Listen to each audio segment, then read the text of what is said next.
Welcome to another episode of MissTrial. I'm really excited about this particular episode to be with my co-hosts and former prosecutors. All three of us are former prosecutors. Kathleen Rice, who's a former elected DA, elected state DA in New York, as well as a former member of Congress. I'm a former Manhattan DA, also a state prosecutor, and Danya Perry is a former federal prosecutor with the Southern District of New York. So we all came up as prosecutors. We're all now good friends and law partners. And the reason I'm so excited to be here with you guys is another woman prosecutor just made a great announcement, and she might be our next president of the United States. And it's just amazing, of all people, that she is going to be the one who's going to be at the top of the Democratic ticket. It's just so exciting. And we all know what her chops are and what she is going to bring to the table. So I'm excited to talk about that with you guys, as well as the efforts people are going to make, MAGA is going to make, to both keep her off the ballot, as well as not allow her to take the war chest that Joe Biden has accumulated. So let's talk about the legal issues there, the challenges, and what to expect, what may or may not happen. Then we're going to pivot to Steve Bannon, who is serving a 4-month jail time for contempt of Congress, had to have his trial delayed at the Manhattan DA's office. I love my old office. It's getting busy there, bringing all these cases. And he's going to be going to trial for his money laundering conspiracy of the Build the Wall fund that he was collecting after he serves his jail time for disobeying a subpoena to Congress. And we're going to wrap it up and talk about the appeal in the civil fraud case in front of Judge Arthur Engoron that ended with the $460-something million verdict or judgment against Donald Trump. We're going to talk about that and what the issues are and whether there's any chance of prevailing there. But in this first MissTrial episode after the big, huge news of Kamala Harris, this is just so great to be here with you guys to talk about it and to just say, oh my God, can you believe how great this is? Well, it's certainly unprecedented, that's for sure. And just as a disclosure, in 2010, I was running for Attorney General in the state of New York at the same time that Kamala Harris was running as for the Attorney General of the state of California. Her election ended up a little better than mine, but it was that long ago. She had been a sitting DA and then ran to be Attorney General, and she served in that position until she was appointed to the Senate. So very interesting, again, unprecedented times. All anyone has been talking about since the first presidential debate between Donald Trump and Joe Biden is, oh my gosh, what is going to happen with Joe Biden? And a lot of the pressure was coming externally, but it was also coming internally from the party. And at the end of the day, Joe Biden made what he said was the right decision, not most importantly for the country. So he steps down and he formally endorses his vice president, Kamala Harris. So what happens now? So just a reminder, the Constitution requires anyone who is running to be the president of the United States to fulfill 3 requirements. You must be a natural born citizen. You have to be at least 35 years old. And you have to be a resident of the U.S. for at least 14 years, continuous years prior to running. So those are the 3 requirements. Kamala Harris, just for purposes of this discussion, fulfills all of them. She is a natural born citizen. She has always been a resident of the United States. And she is actually my age, 59 years old. So where do the Democrats go from here? Prior to Joe Biden saying, I'm not running, he was still at that point, you'll remember, there were a couple of people, actually only Joe Biden and Dean Phillips, who was a former colleague of mine in the House, formally challenging him.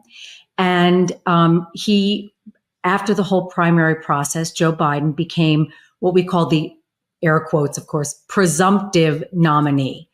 What happens when you vote in a primary is that you vote for you're technically voting. Yes, when you go in the booth, it says Joe Biden, but you're technically voting for delegates who agree to commit their vote at the convention to Joe Biden.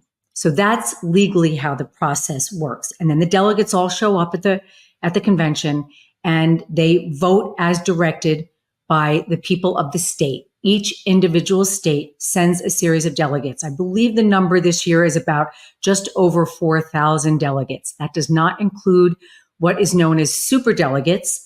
There are about 700 superdelegates.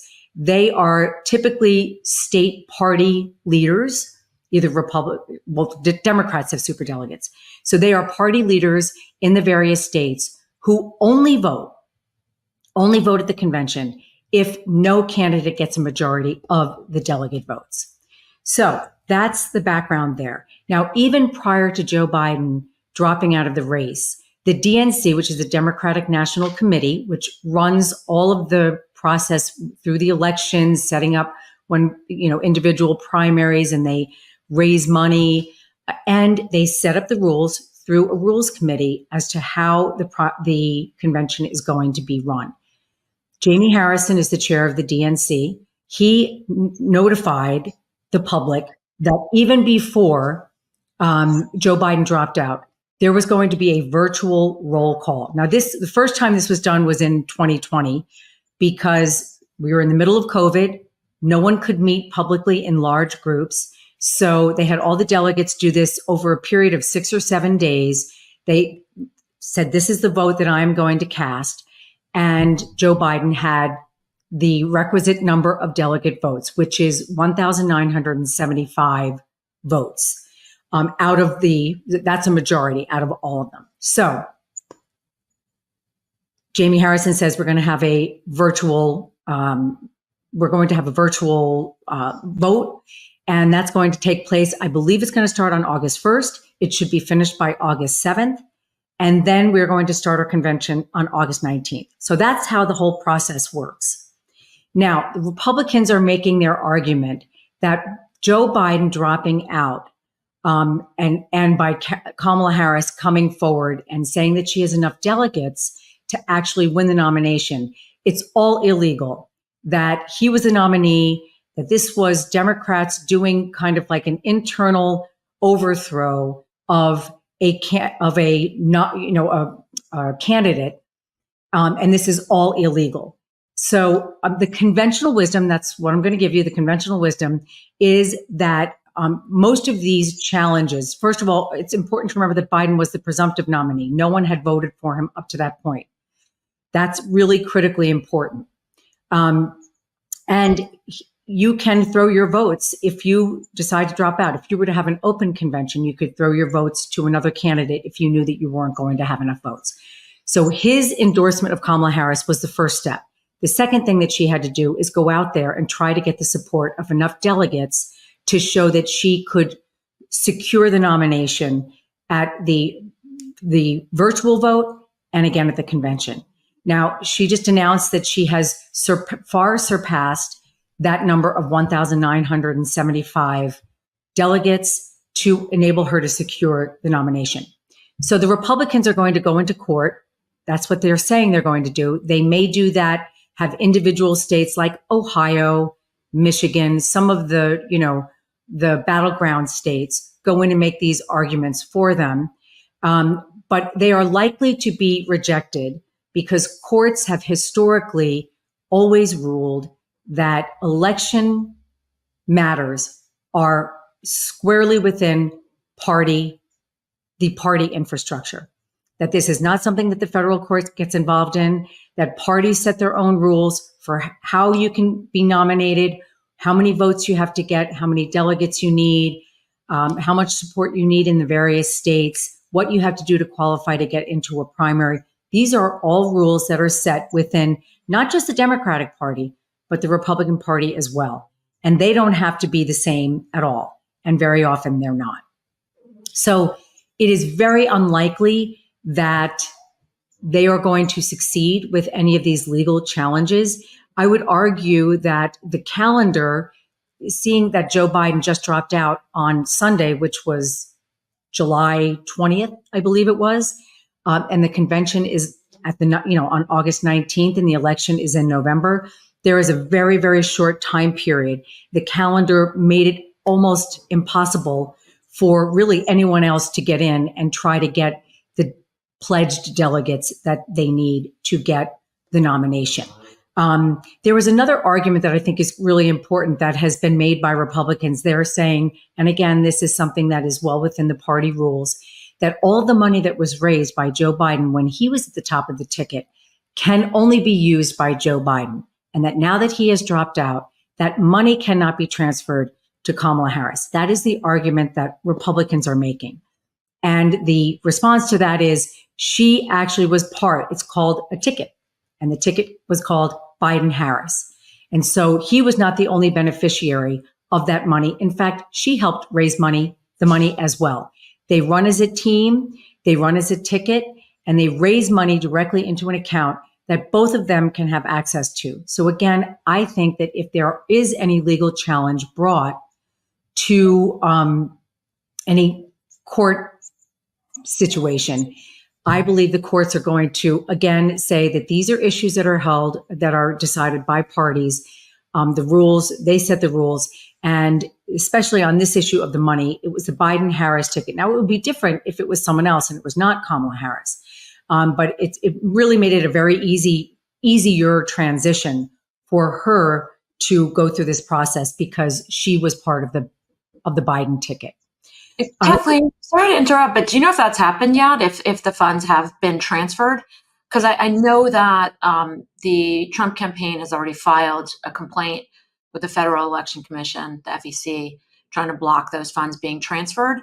I don't know if they're seeking an injunction. I just don't know the state of play, whether she's just going to go ahead and do it or whether, I mean, it does seem that there are workarounds, right, through, a super PAC or something like that. I'm not saying that they should do that. I'm just wondering, I don't know what the hazards are, what the perils are of doing that, because obviously, parties decide and all that, but FEC does have some say. And so if there's even any tiny risk, could it be that they do that workaround where they transfer the funds, to the national campaign, account, and then have that transferred to Harris? Again, this is not my area at all, so I apologize if the question's a little ignorant. Well, I'm certainly not an FEC official either, but if, many people have analyzed the internal rules that the FEC sets, and because she was on the original ticket, Biden-Harris, it is not going to be an issue. And there really isn't technically, I don't think that any transfer has technically happened, although I do think it's important to understand also that since he has dropped out, I believe they have raised, there's been, in excess of $100 million raised. So she will have access to that money, whatever the technical transfer is going to happen. Again, it's the rules are the rules. And I think if Democrats were in this boat, I'm sure they might be making the same arguments, right? I don't think there's any question that Republicans feel that Kamala Harris is going to be a stronger candidate than Joe Biden. And so they are trying to get everything in their toolbox that they have, every argument that they can make. The Heritage Foundation is leading a lot of these legal challenges. They have a lot of money at their disposal. They're going to make all of these legal claims, and they're going to have them. And look, they're very busy in the states anyway, making sure that on election day, they're trying to control how the vote is done. But I don't think there's any question that the FEC, again, they are the agency that's responsible for determining whether Harris can have access to these funds. I don't think there's any question that that's how it's going to happen. But I think also part of this, Danya, is that we're only less than 4 months away from Election Day, right?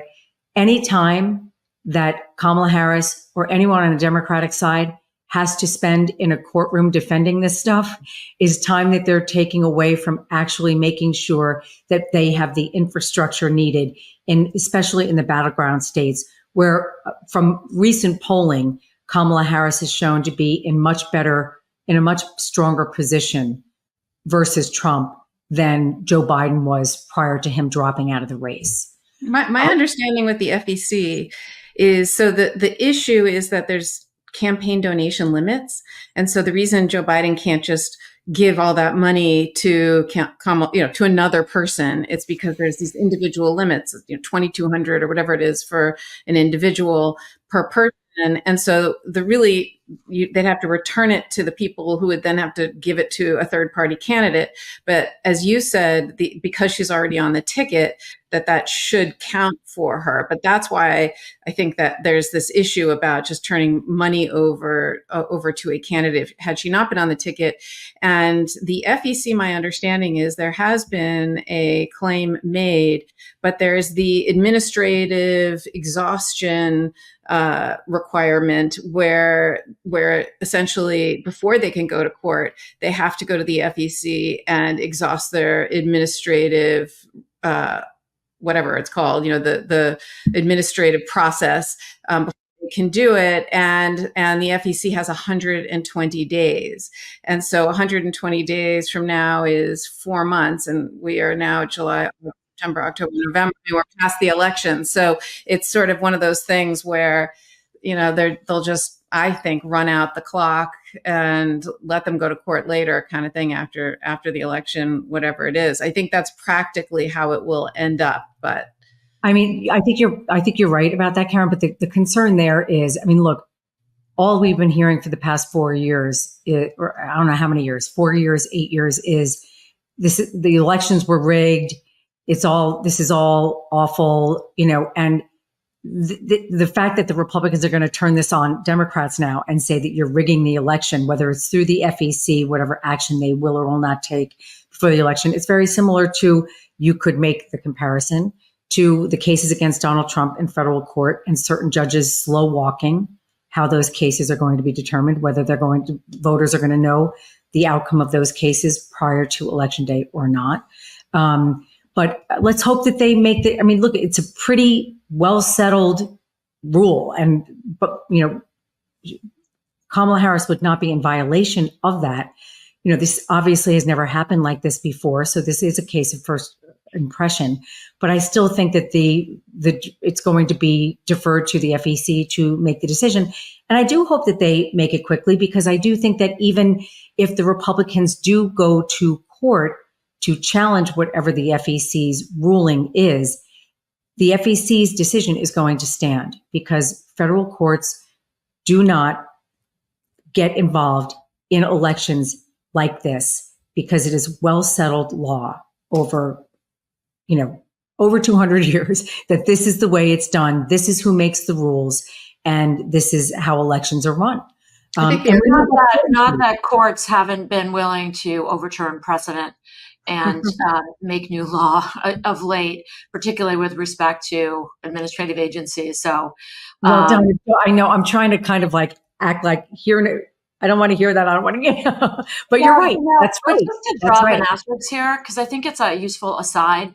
We can, of course, anticipate perhaps that action with respect to the transfer of funds, and whether or not Harris can appear in certain ballots in certain states. We can anticipate all these things, and that's actually good news. There's Karen and I attended an anti-autocracy conference at NYU Law School a couple of days ago, where I teach, and I was on a panel, and it was a room full of activists, organizers, kind of leaders in the political space, philanthropic.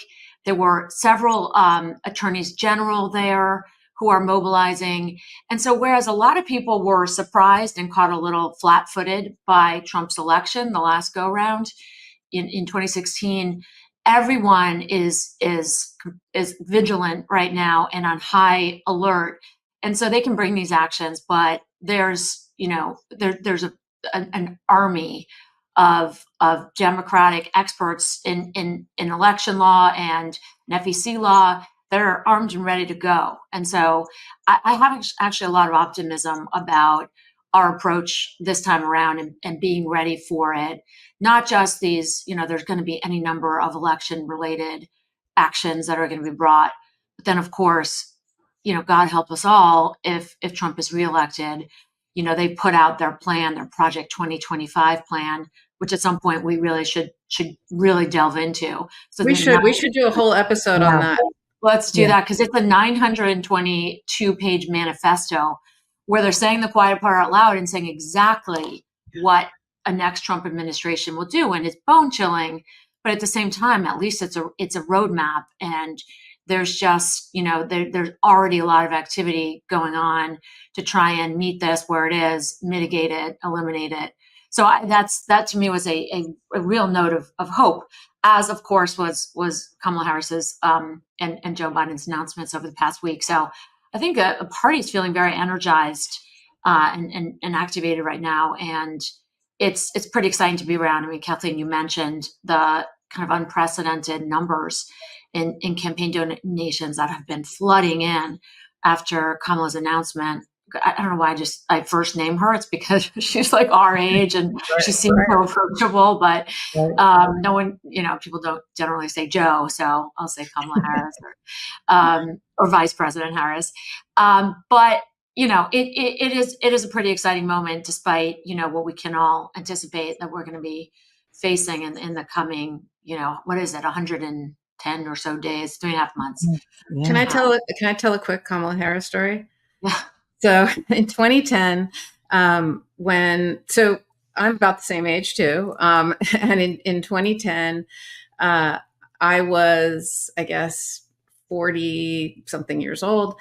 And I was, I guess I was 43 years old in 2010. And Cy Vance had come and said, I want to make you chief of the trial division of the Manhattan DA's office. And so he basically, in the hierarchy of the Manhattan DA's office, I was working with Mary Bloomberg at the time, but still, I went from here to here, right? It was a huge deal. And a lot of people thought I wasn't qualified. And a lot of people thought, oh my God, she's too young, she's inexperienced, this and that, right? It was the same kind of thing. They've been there like 20 years, right? Well, I was just going to say, it's the same thing they say about women all the time, right? Yeah.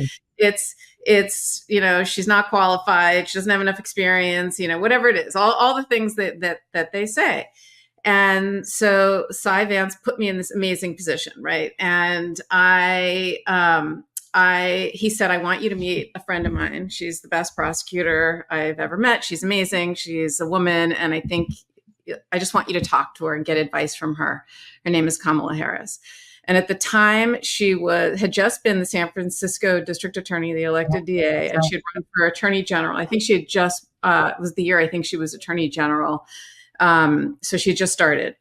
And I happened to be in California for something else. And while I was there, Cy Vance, the Manhattan DA, organized for me to meet with her. And so I went to the state capitol in Sacramento, and I went and met with her, and I sat in this conference room all by myself, and I was really excited to meet with her. And she walks in, and first of all, she was just unbelievably put together. And she walks in and she said, I love Cy Vance. He's so great. That's so great. You have a really big job ahead of you.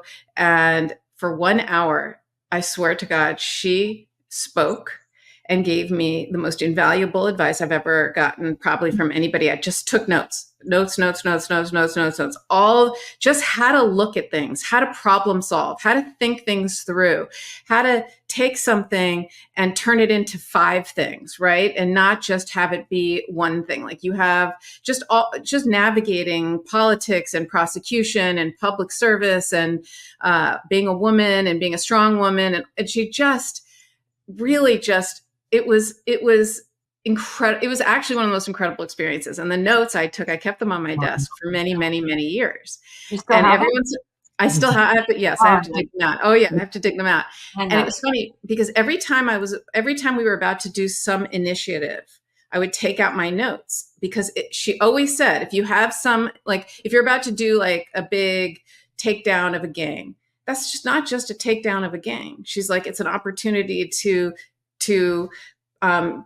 like to fund community groups, to divert people who never had, who never had services before, to build a playground in the place where the gang used to hang out, to educate people, right, in schools on how to stay away from gangs, to pass legislation to stop this from happening again. Like, look at all the opportunities that this one case has, and do it all when it and put it all together as a package. And that's what you do every time. And it was just one of these kind of, there's a few, I'm sure there's people in your life. I mean, one meeting does not make someone a mentor. So I don't think I could say that, but there's a few people in your life who you've met, who you've had advice from, or who sort of light bulb moment kind of, who really kind of changed your career in some way. Kathleen did that for me.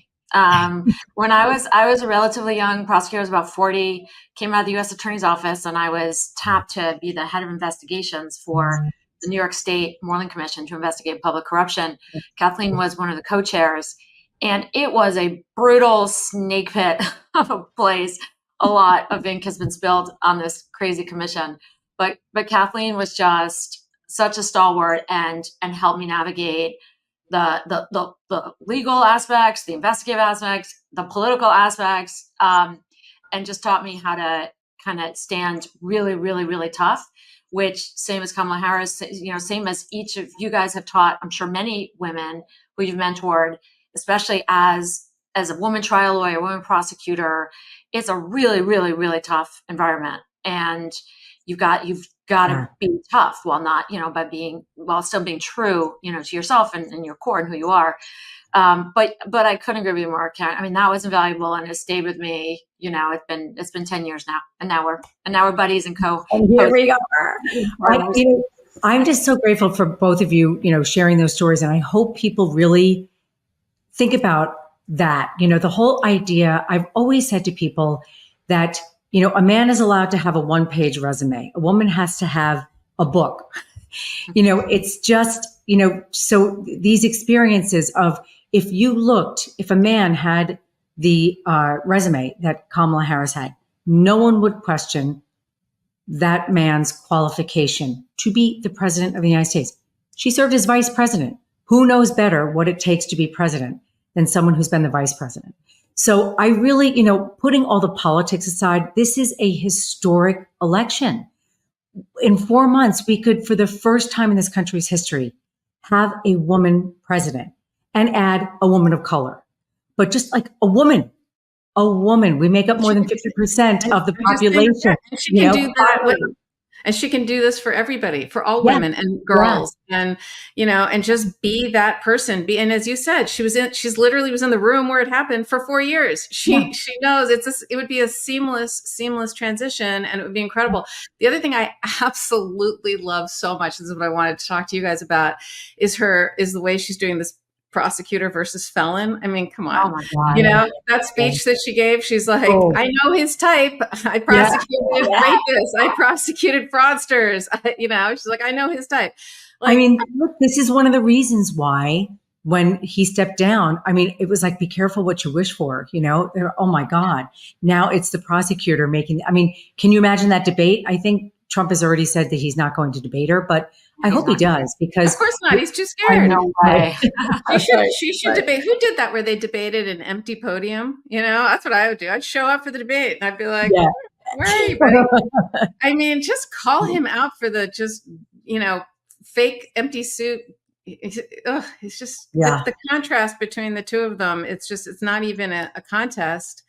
Yeah. And I'm loving all of it. I also love, I don't know if this is deliberate or not, but that President Biden waited until after the Republican convention. He let the Republican convention be all about him and have them just everybody criticize him, make it about age, make it about Hunter, make it about all these things. And then right after, he's just like, all done. Yeah. And then so it wasn't about her. So I thought that was amazing. Genius. Yeah. I don't know what you guys are seeing, but just out there in the world, there's so much excitement for this. My daughter's turning 18 the month before the election, and she and all of her friends are just so excited to go out and vote. In a way, look, they would have voted. She would have voted. But they're now excited and they're, she's volunteering and, she's going to get out there in a way that, it's just it's so energizing to see, I think, for the whole party, and hopefully for people outside the party who are party curious. So that was really interesting, Kathleen. I actually learned something. I'm not super steeped in these issues, but as a useful tutorial. So speaking of felons, is that a good segue to talk about the Bannon case, Karen? It's a great segue, but first we're going to take a quick ad from our pro-democracy sponsors that we're so excited are making it so that we can have a podcast together. So we're going to go to a sponsor. This episode of MissTrial is brought to you by OneSkin. I love OneSkin. Everybody says to me they can't believe that I'm almost 58 years old and that I'm a grandmother and that I look much younger, which I appreciate very much. I attribute that to my skin, and part of my skincare routine is OneSkin. It's a great product, and since I started using it, people have been noticeably commenting on how good my skin looks. So I love it. I think it's great. I use it every single day after I wash my face. I use it actually twice a day. It's my go-to product, and it's just incredible. So I'm so thrilled that they're supporting today's episode of MissTrial. But if you have sensitive skin, or this is something that you are worried about adding to your skincare routine, I wouldn't worry about it. Give it a shot. It's scientifically proven, and it's free from all the bad chemicals and preservatives that can make skin red, irritated, or itchy. The product is very safe for sensitive skin, and it's just one of the reasons that it's earned the Skin Safe seal of approval. So it's fantastic. They also have a OneSkin for your body. They also have OneSkin that has sunscreen in it. I use it all, and for a limited time, you can try OneSkin for 15% off using the code MissTrial. That's MISS2S trial, all one word, when you check out at oneskin.co. There's no com, there's no M at the end. It's ONESKIN.co. So give your skin the scientifically proven gentle care it deserves with OneSkin. It's fantastic, and I think it is definitely worth doing. They have their own leading cutting-edge research and development platform, and it's an ingredient called OS1 peptide that the scientists have found reverses skin's biological age by reducing the number of sentient cells by up to 50%. So it's fantastic. It's scientifically based, and I say give it a try. So OneSkin is the first skin longevity company, and by focusing on the cellular aspects of aging, it keeps your skin looking and acting younger for longer. Get started today with 15% off using code MissTrial, MISSTRIAL, at oneskin.co. That's 15% off OneSkin with this code MissTrial. If you go to oneskin.co after you purchase, they'll say where you heard about it. Please support our show and tell them we sent you. If you're anything like me, you're doing everything you can to try to reverse the signs of aging. I am almost 58 years old, and I'm a grandmother, and I'm always looking for products that help me look younger and feel younger. And that's why I love Qualia Senolytic. It's a great new product that is sponsoring MissTrial, and hopefully you will try it too. This is about an ingredient or something called senolytics and it's a class of ingredients that were discovered in the last decade, and it's a big discovery for promoting healthy aging and enhancing your physical fitness and your physical, how you feel inside. So if you're trying to continue to work and have a career or spend more time with your grandson like I am, the aging process is not your friend. And when it comes to endless energy and productivity, I don't have what I used to have anymore. And that's why I am loving this new sponsor, Qualia Senolytic. And it's just great. It makes you actually feel younger in just a matter of months. So there's something called the senescent cells in your body that as we age, your body accumulates more of them. And this is what causes the symptoms of aging, whether it's aches and pains and discomfort, or you're slower, or it's harder to recover after working out, or you feel sluggish, or your mental and physical energy associated with that is, just different. You feel different. These are also called zombie cells because they're old, worn out cells that really don't serve a useful function anymore. And they take up space in your body, and they deplete the healthy cells of nutrients that you have in your body. So it's like pruning a tree of dead leaves, if you will. So Qualia senolytic removes these worn out senescent cells and basically allows the rest of your cells in your body to thrive. And it just take it 2 days a month. Its formula is a non-GMO, vegan, gluten-free formula, and the ingredients are meant to complement one another, factoring in the combined effect of all the ingredients together. It has a 100-day money-back guarantee.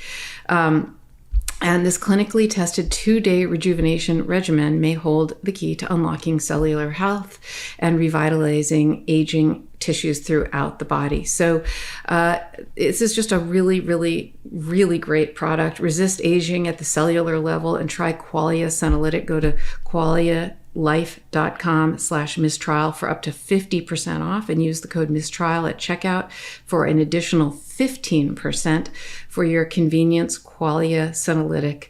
And it's also available at select GNC locations near you. That's QUALIA life.com/MISS, 2 S's, MISSTRIAL for an extra 15% off your purchase. Well, we're back, and we love our pro-democracy sponsors. And back now, we're going to pivot to another felon. I just can't believe that this is what the Republican Party has turned into. That literally we have Steve Bannon, who is serving a jail time for contempt of Congress, which, of course, Trump will pardon him for if he is elected, but he will have already served his time because Trump has already pardoned Steve Bannon once before. And the Manhattan DA's office, where Trump or any president cannot step in and pardon them, brought a big case against him, and it is going to trial in December. I want to read from the press release that the Manhattan DA's office released when Bannon was indicted in 2022. It was a $15 million fraud. It was a fundraising fraud. It's a lot of money. This is not a small case. This is not a nothing case. But I just love my old office, and I think it's just so great that they continue to do this great work. But this is a joint investigation with the Attorney General, Letitia James, sound familiar, and Alvin Bragg. And they indicted Steve Bannon and We Build the Wall Foundation, which is a Florida not-for-profit, for a year-long fundraising scheme that netted more than $15 million from thousands of donors across the country based on false promises and laundering the proceeds of that scheme in order to advance and conceal the fraud. And so this is a New York Supreme Court case. If you remember, that's the lower trial level of the New York courts. They call it the Supreme Court, even though it's the lowest court. That's where I practiced and Kathleen practiced a lot, and where we now practice as defense attorneys. And also with conspiracy and scheme to defraud. So those are the charges. And essentially, this was a case where from January of 2019 through December of 2019, so for almost a year, the We Build the Wall Foundation, through Steve Bannon and others, represented that all the money donated to the foundation would be directed towards the organization's stated purpose of building a wall on the border of the United States and Mexico using private funds. Bannon and others specifically represented that none of the donations would be used to pay the salary of the president of We Build the Wall.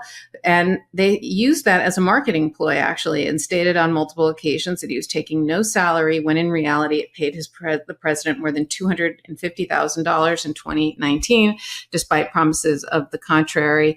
They also attempted to, this is the money laundering part, they laundered the money or obscured it through third-party entities, including another not-for-profit controlled by Bannon, And that's how they did it. So it's not just one of those, it's amazing how sometimes you think, okay, well, maybe they didn't know the rules, maybe it was confusing. But the fact that they took the extra added step to try to obfuscate and hide where it came from and truly launder the money, it just shows what a just criminal conspiracy that this is truly, that they conspired and got together to do this. And it just blows my mind that that the Republican Party, they just have they have no qualms about not following the law. It's like the law does not apply to them. And they were laughing about it. They were bragging about it and saying how, oh, we're going to make money by telling people that we're not going to take a salary. That's going to be a great marketing ploy. And they utilize that all the while trying to hide the source of the funds. And it's just the brazenness of that. I don't know, even though we were prosecutors for so long and, we're used to seeing people do things like that, these guys are just nothing more than common criminals. I mean, this is going to be a high level official in the Trump administration. He's going to, if Trump gets elected. And so, although, like I said, he can't be pardoned here. So I guess if he gets sentenced to some kind of jail, if he's convicted, of course, because these are just allegations, then he won't be available, as they say. But this was originally in front of Judge Juan Merchan. Sound familiar? But he was too busy. It's okay. We love dogs on the show too, right, Kathleen? And it was in front of Judge Merchan, but he was busy. And so they farmed it out to another judge, Judge April Neubauer. So it'll be interesting. I don't know her. I haven't really worked with her. And so we'll see. We'll see how she turns out to be in this case. But it's just shocking to me.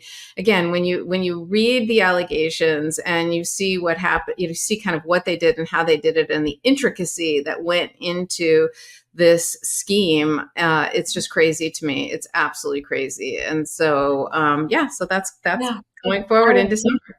Karen, you talk about brazenness. First of all, the alleged conduct occurred during the Trump administration, when I think everyone felt themselves to be kind of free of the threat of prosecution.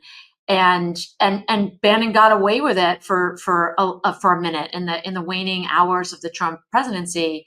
There were 4 defendants in the SDNY, the Southern District of New York Federal Criminal Indictment, and Trump, in the last hours of his term, pardoned just Bannon, not the others. So what could be more clear than that about kind of political favoritism and all that?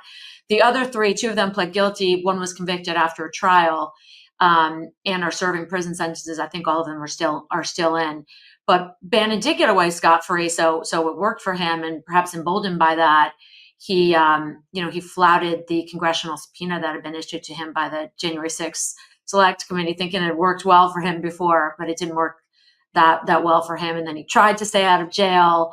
And tried to get that sentence, or the serving of the sentence delayed.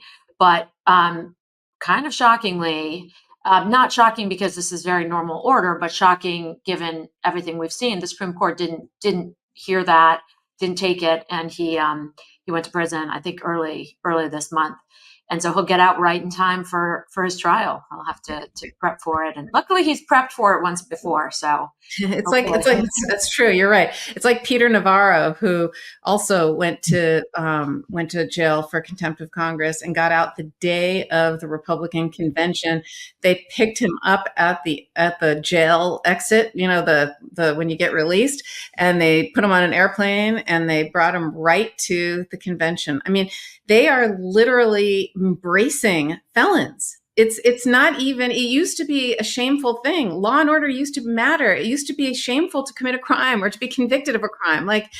It used to be something that we aspire not to do. And of course, there's redemption and all of that, right? These aren't even people who are trying to have redemption. They are embracing it and celebrating it and bragging about it and using it as a badge of honor. To them, it makes them tough, like they got away with something. Well, they view themselves and they present themselves as political prisoners, as martyrs and sacrificial lambs. I mean, that's certainly what Trump has been doing to actually great effect. Those 34 felony convictions have only buoyed him. So we will see what happens when he's up against a former prosecutor, and maybe the tide will turn. Oh my God, Um, he has to show up for that debate. I mean, that I love your idea of her just haranguing the podium. With an empty, next to an empty chair. I mean, if he refuses to show up, if he's, I'd Like, be I scared. can't see him refusing to show up to another Biden debate, just saying I already won that debate, whatever he might have said. But he doesn't have that to hang his hat on here. And I think a lot of people will see it as cowardice. That's exactly what it will be. So, I mean, look, I'd be scared to debate her. she's so smart, yeah, she's fantastic. But he also, I mean, if you just look at the kind of encyclopedia of descriptive words, Trump uses to describe women in particular who are in positions of power, it would be really interesting to see if he could be disciplined in that kind of setting. And I don't, jury's out on that. It hasn't been so far in his rallies and his posts about her as a quote unquote female daring to run, for this office. Well, we can also a lunatic. Well, you can also look at the debates that he had with Hillary, using words like nasty and stuff like that are, Yeah, dog whistles. That's his stock and trade. Yeah. They used to be dog whistles. Now he's just overt. Dog whistles anymore. Did you guys see the op-ed that? I know exactly. Did you see that Hillary wrote an op-ed in the Times? It was amazing. It was about Kamala. No. Yeah, and then you should see it in the New York Times. I think it was yesterday or last night. She wrote an op-ed on essentially what it's like to be a woman running against Trump. It was interesting. It was great. And doesn't that seem like a lifetime ago? It seems like a lifetime ago to me. I know. And the funny thing is she what I had totally forgotten, she ran twice. I'd forgotten there was a second time. That's right. Yeah. She lost. Everyone, there's so much news coming at us. It's like we kind of memory hold these things, and through the trauma and just, more news, kind of drinking through a fire hose, we kind of forget these things. That's crazy. But now that you're saying it, seems right. So I know we're kind of, I don't know if there's anything else to hit about this trial. No, I mean, not at all. It'll be one to watch. You said it's in December, right? I think is the trial date. Yes, December. Yep, early December. Briefing and motion practice and all that before that. So we'll keep everyone updated. So let's just pivot over to the newest, latest developments in the Trump legal universe, a vast universe that it is. This one relates to the civil fraud trial that the Attorney General's office in New York brought against Trump and the Trump Organization and 5 senior executives, including originally the 3 adult Trump children. I guess there's a 4th adult, but Tiffany was not named as a defendant in this one.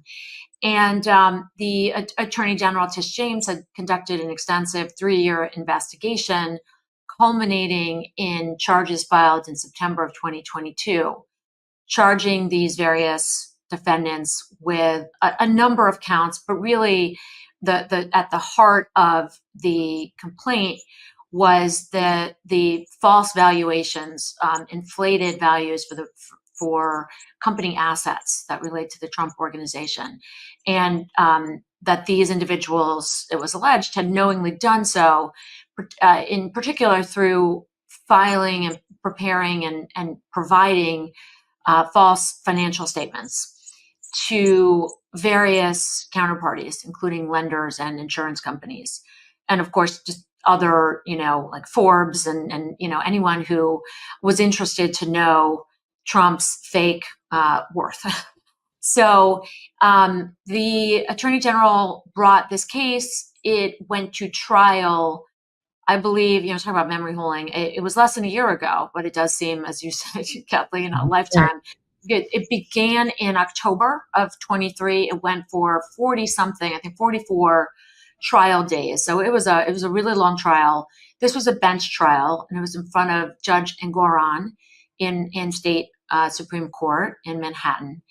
And there were, I think, 25 witnesses for the AG's office, and then a number of defense witnesses as well.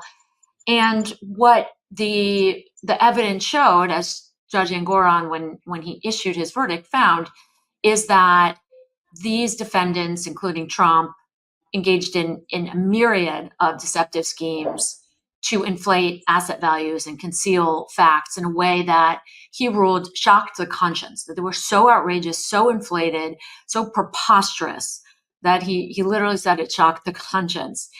And Trump had a number of arguments, and he had a mixed bag of a defense team. He had Alina Habba on the one hand, and if we have time, we'll get into the courtroom antics, because I was there for a good portion of it. I represented Michael Cohen for his testimony. And then you had people like Chris Kise on the other, who had been a reputable defense attorney. And they had some defense points, but at the end of the day, they fell flat. Essentially, what they said, at least in the beginning, was this is a victimless crime, no harm, no foul. There was no intent. I mean, they had the typical defenses. By the end, they basically were saying, so what? We lied, but so what? Was really the final argument in closing statements. And Justice Engoron ultimately found that Trump, Eric, and Don Jr., and some others had committed each of these frauds. Ivanka Trump had come out of the case by order of the appellate court on grounds of statute of limitations, that the time had expired within which the AG's office could have brought this case. So at the end of the day, Engoron found that these individuals, these defendants, had committed a systematic fraud, and that resulted in a loss or potential loss to the victims. And here was Deutsche Bank, which we can discuss, to the tune of $355 million, which is compounded at a statutory interest rate of 9%. So that comes to something like $450 million, something like that. And so the appeals brief was just filed with the appellate division in Manhattan, and they are essentially re-arguing the statute of limitations argument, which already has been rejected by the First Department. So we'll see how far that goes. And then once again, they're rehashing their argument that the false financial statements did not have what they call, quote, the capacity or tendency to deceive. I think that's probably a no-go as well, because again, the appellate division already has ruled in this case, and in this case, they ruled already that there really doesn't need to be proof of a victim of a loss here. So I think that's probably not going to go too far. What could be interesting is how the appellate court looks at the loss amount and looks at the penalties.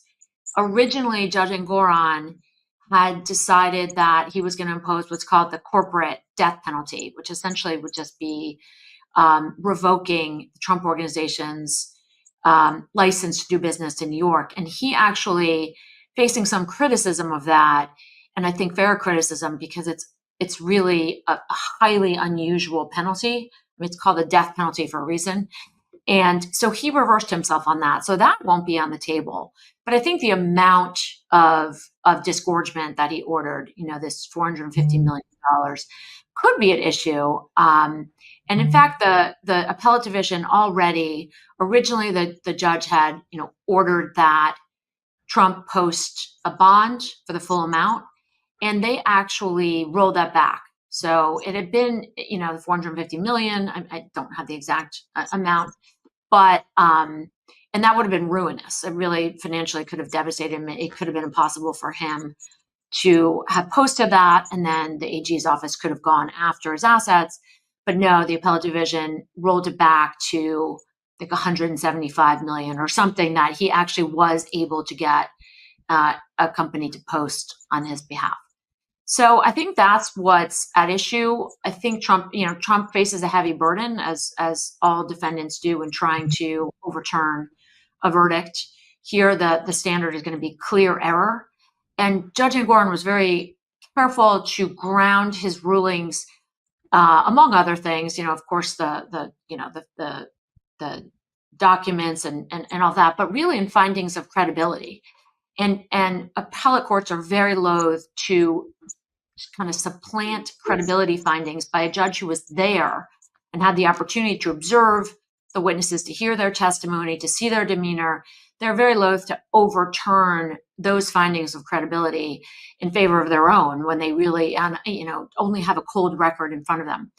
So, in that case, Engoron found, on the one hand, that Michael Cohen was credible, and found that various defense witnesses, including Trump himself and his adult children, were not credible. And so I think it's going to be it's always a tough burden, but I think particularly tough here because the judge protected himself with a good record and a strong 92, I believe, page opinion that really, was very much based on these credibility findings and in the weeds rulings on the facts. So that's I think what's up. What that kind of encapsulates the defense or appellant's position, and then we'll see when the AG's office files next month their response. We can report back in on that, but I think we kind of know what to expect because a lot of this has been litigated before, so much so that Judge Engoron actually made a finding of contempt, or he ordered sanctions against the lawyers who continued to recycle the same tired arguments that had been time and time again decided against them. So that's also on appeal, is that finding of sanctions, which, as you guys know, is pretty rare for a judge to do, to find that a member of the bar has filed pleadings that were frivolous or has acted in contempt of the court. So I think that's also, might be vulnerable on appeal, because judges generally let lawyers, be zealous advocates and argue again and again. Sometimes, I mean, they a judge will swat counsel down, but rarely do they sanction them for simply repeating arguments. So I think that will be interesting to watch on appeal. Tell us a couple stories from being in the courtroom. Oh my God, we don't have time. It was bananas. I've actually never seen anything like that. It was, and I'm trying to say this as delicately as I can, because I generally don't like to criticize other lawyers, and certainly not courts. And I'm not doing that here. I mean, having just come from watching Judge Merchan in the criminal case, who really had tremendous command of the courtroom. He's kind of quiet and steely, but, absolutely ruled with an iron fist. Judge Engoron was more kind of affable. He kind of joked with both parties, and he let a lot go on. And also, I have to mention, it is important, it probably was a factor, that was a bench trial, right? The AG civil fraud trial was a bench trial, whereas Judge Merchan presided over a jury trial. And so certain things, there's a lot more leeway. Judge will give more leash to lawyers when they're not in front of a jury, right? It's just him. So if someone says something out of turn, the judge will just be like, okay, enough already. Whereas, I think if it were in front of a jury, it could really infect the panel. And so they tend to crack down. But here, Judge Engoron let a lot go on that I've truly never seen. You certainly don't see it in federal court. Kind of the rules of civil procedure, the rules of evidence, and just the rules of civility and decorum just were out the window. I mean, it was a lot of the objections were just simply like appealing to the judge, but judge, as though I was like basis, and it was just there was a lot of theatrics. There was just a lot of performative lawyering that went on that I thought was highly ineffective. And I guess Judge Engoron did too, because a lot of it came from the defense lawyers. But, at the end of the day, I do think this, there was overwhelming proof that these statements of financial condition were just not accurate. They were just, it's just black and white, right? Trump said, for example, in these statements that his apartment was 30,000 square feet. No, it's just facts actually are still facts, and it's 11,000 square feet. And, there are reasons to do that, right? If a lender, for example, wants to see a certain level of financial, stability and worth, and in this case, the lenders, including Deutsche Bank, actually provided a lower interest rate because these statements of financial condition falsely represented that Trump's net worth, and his various assets were worth a lot more. So they say it's a victimless crime. On the defense, that was rejected. Here, Justice Engoron found that, that the interest rate would have been higher, and that would have been more costly. So, but it was really just a clown show. I don't know any other way to to characterize it. You kind of had to see it to believe it. Unfortunately, no cameras are allowed in the courtroom in New York State and in any federal court. So the world will never know really exactly what that courtroom was like. But I've never seen anything like it, and I hope never to again. I'll just leave it. I love state court. Let me tell you, it's really a lot of anything goes, much more so than in the federal system. And I'm not sure why. It just there's a different vibe. Different vibe, different, the volume's much higher. And, state court is where everyone goes. Federal court, it's like you pick and choose. It has to be the highest level of this, or, state court is just for the regular person. It's like the difference between the House and the Senate. The Senate is much more formal and deliberative. Well, at some point we'll have to ask Kathleen her anything goes stories on the House of the House floor. There are some good ones. I've heard some of them. You write your book, Kathleen. So it's another wait and see, but this one I'm not so much on the edge of my seat for, as far as the core of the verdict, the liability finding. Yeah, but a lot of margins interesting. Yeah, exactly. The only thing I was slightly worried about when I read the appeal was, I agree with you that overall it'll be okay, but depending on when Judge Engoron said that the statute of limitations in this case, because of tolling and COVID and all this other stuff, was one thing, and he was overruled on that. And they told him, apply this test.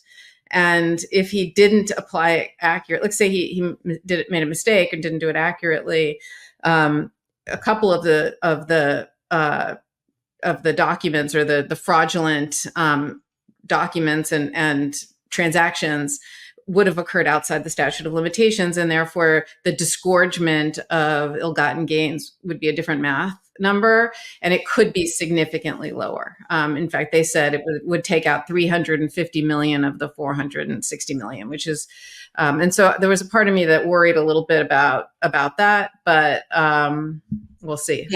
Yeah, I agree. I said, I think the numbers are a little tricky, including for that reason, and so that will be something worth watching. But I don't see anything that makes the whole case and the verdict vulnerable. Not that $350 million is a lot of scratch, but I don't see them overturning the finding that of a fraudulent scheme over many years with intent. I mean, hasn't Trump kind of abandoned New York anyway? I mean, obviously he still has his apartment in the city, but he's kind of doesn't consider himself a New Yorker anymore. right? Does it matter if I he don't does know how much business in New York business anymore? that organization continues to do here. Yeah. That's I was that's curious about important. that. So Yeah.